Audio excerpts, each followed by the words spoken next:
পশ্চিমবঙ্গে সমস্ত নাগরিকদের জন্য দারুণ খুশির খবর। আবার পুনরায় বছরের শুরুতেই দুয়ারে সরকার চালু করা হচ্ছে, অর্থাৎ দুয়ারে সরকার ক্যাম্প চালু করা হচ্ছে, যার জন্য অফিসিয়ালিভাবে নোটিফিকেশান পাবলিশ করা হয়েছে, যেখানে উল্লেখ করা রয়েছে কোন ডেট থেকে কতদিন পর্যন্ত এই দুয়ারে সরকার চলবে, কবে কোন এলাকায় ক তারিখে এখানে তোমাদের দুয়ারে সরকারের ক্যাম্পগুলো কন্ডাক্ট করানো হবে। এবং তার সঙ্গে সঙ্গে বলে দিই, এই দুয়ারে সরকারে টোটাল 37টি প্রকল্পের জন্য আবেদন নেওয়া হবে।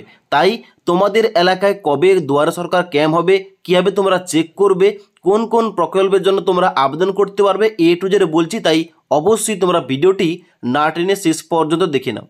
তো বন্ধুরা, অনস্ক্রিন দেখতে পাচ্ছ অফিসিয়াল নোটিফিকেশানটা ওপেন করে রেখেছি। এখানে দেখতে পাচ্ছ এই নোটিফিকেশানটা প্রকাশ করা হয়েছে গভর্নমেন্ট অফ ওয়েস্ট বেঙ্গলের তরফ থেকে, যেখানে ডান দিকে দেখতে পাচ্ছ ডেট দেওয়া রয়েছে 16 জানুয়ারি 2025 তারিখ, যেখানে তোমাদের এ টু জেড বলা হয়েছে কোন কোন প্রকল্পের জন্য এখানে তোমাদের আবেদন নেওয়া হবে এবং তার সঙ্গে সঙ্গে ইম্পর্টেন্ট ডেটগুলো জারি করা রয়েছে। যেখানে দেখতে পাচ্ছ তোমাদের ছকের মাধ্যমে ইম্পর্টেন্ট ডেটগুলো দেওয়া রয়েছে। বলা হচ্ছে যে outreach camp for receive of application, অর্থাৎ তোমাদের অ্যাপ্লিকেশানগুলো রিসিভ করা হবে।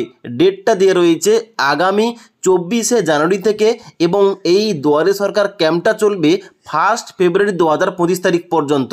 এবার তোমাদের বলে দিই, এই দুয়ারে সরকার ক্যাম্প 2025-এ কোন কোন প্রকল্পের জন্য তোমরা এখানে আবেদন করতে পারবে। দেখো, এর জন্য দুয়ারে সরকারের অফিসিয়াল ওয়েবসাইটটা ওপেন করে রেখেছি। এই অফিসিয়াল ওয়েবসাইটে আসার পর নিচের দিকে আসবে। নিচের দিকে আসার পর তোমরা দেখতে পাচ্ছ এখানে তোমাদের ডান দিকে একটা অপশন দেওয়া রয়েছে নো ইওর স্কিম। এখানে ক্লিক করবে। ক্লিক করার সঙ্গে সঙ্গে নেক্সট একটা পেজ ওপেন হবে, যেখানে দুয়ারে সরকারের মধ্যে যে সমস্ত স্কিমের জন্য আবেদন নেওয়া হবে এখানে কিন্তু সিরিয়াল নম্বর অনুযায়ী বেরিয়ে পড়েছে। ওকে, তো এখানে দেখতে পাচ্ছ 1 নম্বর সিরিয়াল নম্বর কি রয়েছে, এখানে রয়েছে এগ্রিকালচার ইনফ্রাস্ট্রাকচার, তারপর রয়েছে কেসিসি, তারপর রয়েছে 3 নম্বর কৃষক বন্ধু, তারপর তোমাদের নেক্সট রয়েছে কেসিসি, তারপর রয়েছে কাস্ট সার্টিফিকেট, মেধাশ্রী, শিক্ষাশ্রী, তপশিলি বন্ধু। এভাবে কিন্তু তোমাদের প্রতিটা এখানে স্কিমের নামগুলো উল্লেখ করা রয়েছে এবং তার সঙ্গে সঙ্গে এখানে রয়েছে কন্যাশ্রী প্রকল্প, লক্ষ্মী ভাণ্ডারের প্রকল্প, মানবিক এবং তার সঙ্গে সঙ্গে এখানে ওল্ড এজ পেনশন রয়েছে, রূপশ্রী রয়েছে এবং উইডো পেনশন রয়েছে। ওকে, তো এখানে কিন্তু সমস্ত প্রকল্পের জন্য এখানের ফর্মগুলো দুয়ারে সরকারে নেওয়া হবে আগামী 24 জানুয়ারি থেকে এবং এখানে আবেদন নেওয়া চলবে 1 ফেব্রুয়ারি 2025 তারিখ পর্যন্ত। ওকে, এবার তোমরা দেখে নাও এখানে কোন এলাকায় কত তারিখে তোমাদের এখানে দুয়ারে সরকার ক্যাম্পগুলো কন্ডাক্ট করানো হবে। এটা জানার জন্য তোমরা এই অফিসিয়াল ওয়েবসাইটে আসবে। এখানে আসার পর নিচের দিকে আসবে। নিচের দিকে আসার পর ফাইন্ড ইওর ক্যাম্প এই অপশানে ক্লিক করবে। এখানে ক্লিক করার সঙ্গে সঙ্গে নেক্সট একটা পেজ ওপেন হবে, যেখানে সবার প্রথম তোমাদের কি করতে হবে, এখানে কিন্তু অবশ্যই তোমাদের ডিস্ট্রিক্টের নামটা চুজ করতে হবে।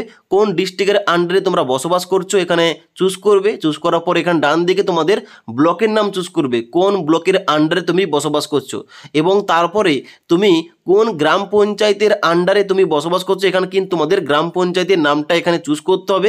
এবার চুজ করার সঙ্গে সঙ্গে তোমাদের কিন্তু এখানে পুরো লিস্ট বেরিয়ে পড়বে এ টু জেড, যেখানে সিরিয়াল নম্বর অনুযায়ী গ্রাম পঞ্চায়েত কিংবা ব্লকের নাম দেওয়া থাকবে এবং তারপরে ডান দিকে তোমাদের দেওয়া থাকবে এখানে ভেন্যু নেম, অর্থাৎ তোমাদের ওই এলাকার কোথায় তোমাদের কোন প্লেসে এখানে তোমাদের দুয়ারে সরকারটা হবে এখানে কিন্তু তোমাদের ওই নামটা লেখা থাকবে এবং তার উপরে তোমাদের লেখা থাকবে কোন ডেটে হবে তোমাদের, অর্থাৎ 24 তারিখ থেকে 1 ফেব্রুয়ারির মধ্যে কোন ডেটে তোমাদের হবে এখানে কিন্তু তোমাদের ডেটটা মেনশন থাকবে।